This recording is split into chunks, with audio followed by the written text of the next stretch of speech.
6 minutes after 10 o'clock. Nice looking Thursday. Thank you for tuning in. Jim Beckett is in the studio. He's going to talk about golf with you. The show is his show, and it's called Let's Talk Golf. And Jim is available right now to have your questions about golf or golfing or golf courses or anything associated with golf answered, including questions about Jim himself. Absolutely. I think I'm going to put you to some of those today. The phone number to call Jim right now is 352-622-9622. That is the WOCA Climate Control Source Hotline, 622-WOCA. And in the course of the show, we'll give you other phone numbers so that you can call Jim when he's not here in the studio. But right now he is. So let's say good morning. How you doing, Jim? Good morning, Larry. Yeah, nice day, huh? It's a fantastic day. For me, I like it a little bit cooler. I know most people want it hot, but... And this weekend, mid-80s, so it looks like a good weekend, but a little bit warmer. Yeah, I'm heading north. No, I'm only kidding. Oh, I was wondering if you were. No. No? No, we're stuck here. It's still high season for us. You know, the golf season in Florida, or mid-Florida, maybe all of Florida, is March is the largest month in volume. People and dollars. February is second. I didn't know that. January's third, April is fourth, and those 4 months are worth somewhere between 2/3 and 70% of the year's income. Now, is that for golf courses or for the area? Or golf courses. Just golf courses, okay. Yep, that's how packed they are. Now, is the winter Canadian element a big part of that? Do Canadians play golf a lot? Well, everybody who has bad weather north of Atlanta migrates to Florida when they can, if they have the wherewithal, the time, and the funds. The slang term is snowbirds. Snowbird, right. From years ago. Some places thinks that's a negative comment. I think that's a badge of merit if you have the money and the time. I agree. Migrate out of bad weather. I think it's fantastic. I was a snowbird for a short period of time, and I loved it. I often thought I'd like to be a snowbird. The thing I didn't like about it was how crowded it was. Give you an example. Our staff came in at 5:30 yesterday morning and left at 11 o'clock at night. Oh, wow. That's a long day. Well, it's one of those things. You squeeze what you can. Yeah. The more you offer, the more they'll come. So some people take what they can get, other people's embellish that.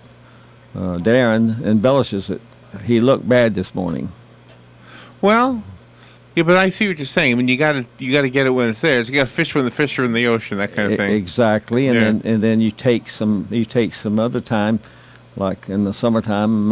He might come in and he might get through the noon hour and leave at 1 or 2 o'clock in the afternoon. Oh, really? So you have to plan your lifestyle, your private things you do versus your work things, and adjust. And a lot of people don't do that well. Am I correct in assuming, it's an assumption, that the exact opposite is true up north, or where their summer months become their most popular months? Spring golf, once the weather breaks, is big time up north because they can't get it. So that's the anticipation as soon as the weather's going to come. My friends in Boston, I have some gentlemen who come down and take lessons. They come all the way to Florida. I said, don't you have some golf pros up there? And they say, not like you. I said, well, good. Yeah. Anyway, they want to come down anyway, but they come down and they let me know how the weather is. So one guy said, I got 18 holes in before the next storm came by. So does your personal, I don't know, clientele, does that increase as well while you're in these months right now? Absolutely. So more people want to have a lesson or two? Well, or three? There's a strange phenomenon in golfers. Men especially think, well, if I just keep trying, I'll figure it out myself.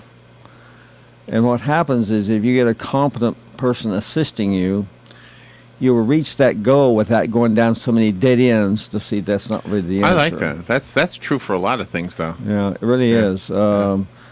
We have a little problem in golf instruction of where we call them Golf Digest instructors. They haven't taken the time to pursue that as a professional career. So they do it, obviously, because they can make some pocket money. So they read the Golf Digest and see what's current that month, and that's kind of what their subject is, Right. regardless whether you need it or not. I do just the opposite. I have no clue what I'm going to say to a person until I meet them, find out how they think, what are their physical abilities, what are they trying to attain. Basically, you want to get the golfer to be confident that they can make contact. If you make contact, it goes someplace.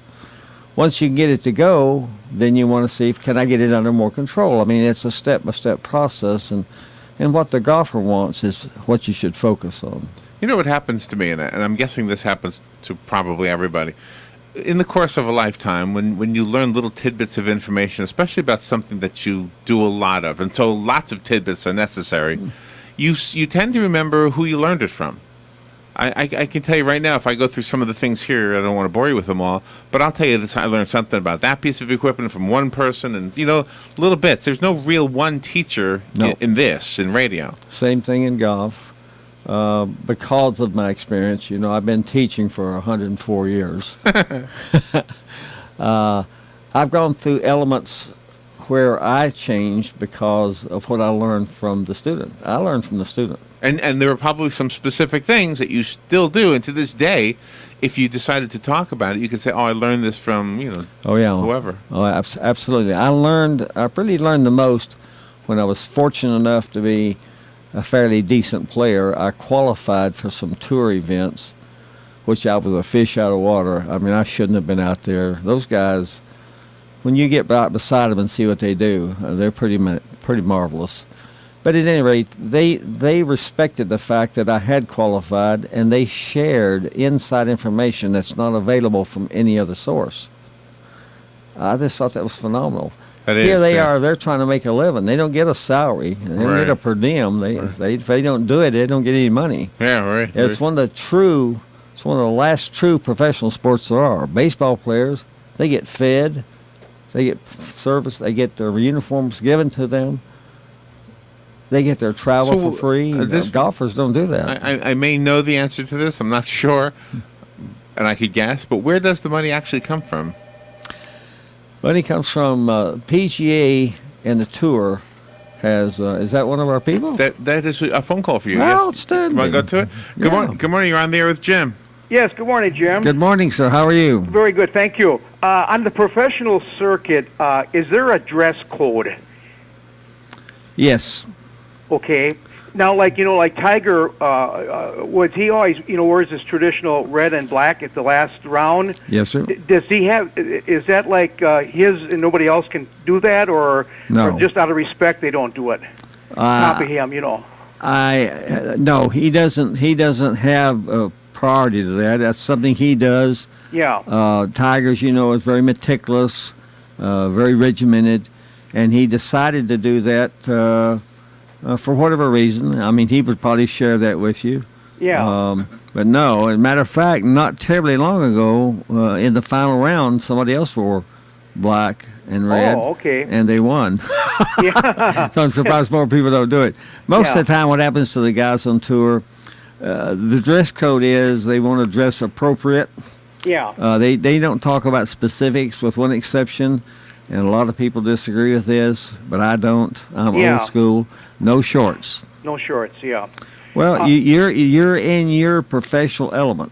You're on stage, so. Yeah. Well, is there like a regulation for the caddies? There is, and I don't know exactly what that is, but they use the word appropriate a lot. Okay. Caddies obviously can wear shorts. Yeah.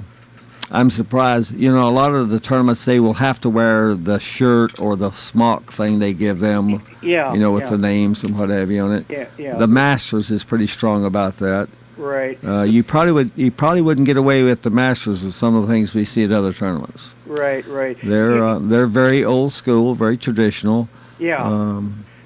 I don't know if that's good or bad, but personally, at my level, I like that. I think many of the pros, even at my level, which are Class A pros, I believe there's not enough professionalism. You are a professional. Yeah. Yeah.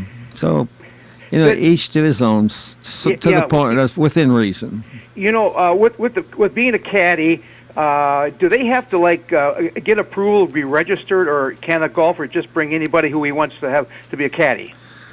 There is some control. It's not really heavy, though. Okay. If someone wants to bring, like some of the guys have had their wives caddy for them. Okay. So the caddies need to know the rules. Okay. The caddies need to know the things they can and cannot do. Yeah.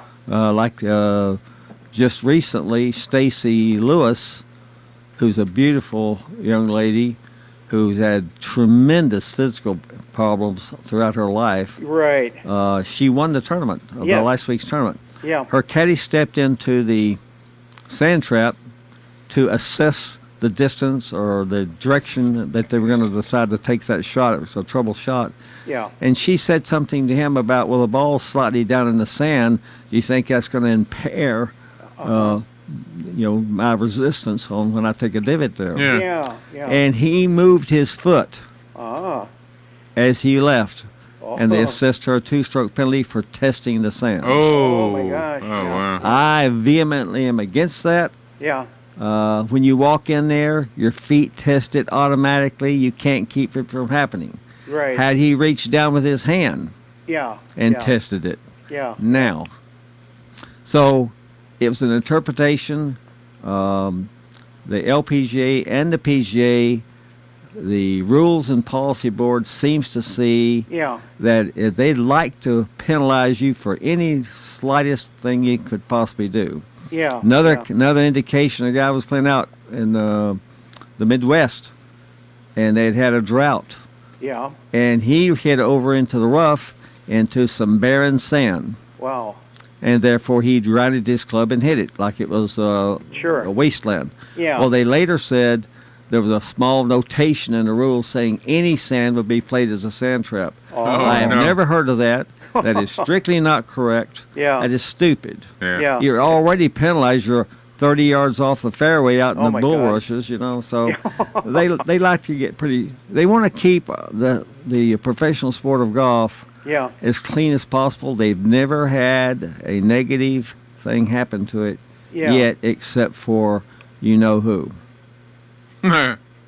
Right. You know who can breach the rules and not get penalized. Right. Say, it was nice talking. I really enjoy your program, and that was thank you very much for very interesting answers. Thank you for calling, sir. You bet. Bye now. I'm guessing that sometimes people will hear your show and then just get in the mood. Like, I want to go play golf or go buy some stuff. Well, where I'm affiliated right now, I'm at a temporary quarters. Not temporary. I'm at a satellite college facility. It's probably the only store I've ever been around or shopped in that I thought did the right job for golfers. I call it a full golfer service center. We have me. And we have the satellite golf college there and a simulator. So I have everything I had at my home base before. Right. I now have people who can work on the clubs who are competent. And they do it while you wait. If you was to go in today and decide you wanted to buy a partial set to get going, and you picked it out, they would have you come over and hit a couple of balls with me, and in 15 minutes you could have your custom fitted set finished at about 50% of what other people charge for it. Now, because 50%. Because I'm tall, do they make them longer? Well, if I'm around, they're going to make them fit you. If you're 7 foot How do you make it longer? We have an incubator. They can sit in there for about 10 minutes under high heat, and you can stretch them. I'm only kidding. Oh, okay. I'm glad you said that. Shafts come very long. Anyway, let's say a shaft for a driver is 46 inches. Well, the shaft comes 50 inches already. Okay. So you cut it down to fit. Okay. If we don't have a shaft long enough, there is an extender, a separate piece. Now, who would that be for? Shaquille O'Neal or somebody like that? I use longer than standard at my short height. I'm 5'7.5", and I use long shafts. Because my broken body does better standing up. If a baseball player crouches too much in their stance to swing a bat, the pitcher's going to throw high inside fastballs, which they're not going to hit very well, or low outside curveballs. In golf, the ball is always a low outside curveball, so the tendency is to bend over to get to the ball. but your body works much better when you're in a more upright posture. That's true, yeah. That makes sense anyway. You want to get the person is upright and is comfortable and is balanced. So some people have certain clubs they don't hit well because their body gets into a configuration that once they make the swing, they have to stand up or reposition their body, so now they have movement. Jim, we'll mention it again at the end, but since you mentioned the store that you're at, name it so that the listeners who are waiting for that information will be able to write it down. And I'll write it down too. It's the Village Golf Liquidators. And where's that? It's on State Road 466, which is the main road running east and west in the Villages. And they're at the Santa Fe Mall. Santa Fe Strip Center. Okay. The store started out doing just that, only selling liquidation things. They've maintained the name, but now they're full service. They do discount custom clubs. They do ready-made clubs. They have all the apparel, shoes, accessories. They even sell golf carts there, electric golf cart. And that's where they would go for the golf college. The golf college. The reason I could do the satellite campus there is they have a simulator. Right. So when a person takes one of the college courses, it's a number of hours. So you gather all the information and prepare in the simulator because it's faster. One session in the simulator is worth 5 sessions outside on the driving range. It takes much longer to gather the data. So we get in the simulator, get the person more aware of their pros and cons and what they can do. Then we go to the driving range to see if they can put it into practical application. And then I take them on the golf course late in the day with nobody behind us so we can use the golf course to see how we do on all the different configurations you're going to run into, like unlevel lies, hitting over a trap, water. Right. Get some real-world experience. Exactly. Right. So you take it in 3 phases. Yeah. Most lessons just get you to try to hit the ball better, and then you turn you loose. Is the simulator controlled by some kind of software? Oh, it's magnificent software. Okay, so that's where I want want to. It's pretty expensive. I mean, you can. Oh, I would imagine, yeah. The simulator we currently have, you can play 40 different golf courses in the world, and I mean, if you've ever played one of those courses in reality, and you go play in the simulator, you can't believe how authentic it is. Wow. It's exact. You think you're there after a while. So, I guess you just answered the question there I was going for was, have you witnessed the software to these simulators improve over time? I don't know how they make it as cheap as they do. I mean, simulators are expensive. Right. And where I first got simulators, I'm a private pilot, and to save money, you go in a simulator to simulate flight. Okay. So the simulator box moves up and down. You hear the noise. Right. And it seems like real. Well, on the simulator, these golf courses will have the ball plus or minus 3 feet exactly based on the speed of the ball and the trajectory as it would be outside. Wow. And then you see exactly what you would see with the naked eye. They take about 40,000 pictures on a golf course. Now, when you drive the ball out of a simulator and it smacks that screen that the image is projected on, is there some kind of a sensor in that screen? The simulator I had 480 sensors. Oh, wow. The simulator we have now is as a later model, and they're able to do it with less. So they have vertical sensors and horizontal sensors, and so they can cross-reference that and tell you exactly what the ball's doing in speed, launch angle, and spin. And what it would do if it went past that screen. You're looking at the screen and you would see exactly what you'd see if you were outside. That's not fascinating. It's phenomenal. It's amazing. I'm amazed at what they can do with software. It's amazing. But still, the feeling of, and I know you've talked about this many times, how us guys like to hit that ball and just be the muscle man and watch it fly. Absolutely. Yeah. But the feeling of watching it fly in the real world is way better than a simulator. Actually not. Really? The reason being is in the simulator you get pure flight. You see it and you hear it. You hear the wind noise. Okay. You hear the audience applaud if you hit it good. You have an audience? Boos if you, oh, yeah. You hear all the noise. You hear it hit the ground. So outside, which you wouldn't hear in a real world. if you have a little wind in your face even a slight wind, it goes shorter. Yeah. If you have tailwind, it goes longer. You don't get the same reality. No, it's the audience. I wanted to ask you about the audience. You just brought that up. In a football game or a baseball game, there's a huge audience. Correct. In golf, it's not that large. Well, at the big tournaments there are. It is like that? Like thousands and thousands of people? Well, the Honor Palmer tournament will be in Orlando this week. And I'm going to say they're going to have somewhere between 40 and 100,000 people there. I never knew. Well, depending on the tournament and who's there, Arnold Palmer has done magnificent things with that hospital. There's 2 hospitals. Right, that's true, yeah. So it's all based on the hospital. Uh-huh. So the pros come, all the top pros come there in respect to Arnold Palmer and what it's for. Plus, a great number of them live in Florida anyway, and a great number live in Orlando, right. Or West Palm Beach. So he's got the pick of the draw.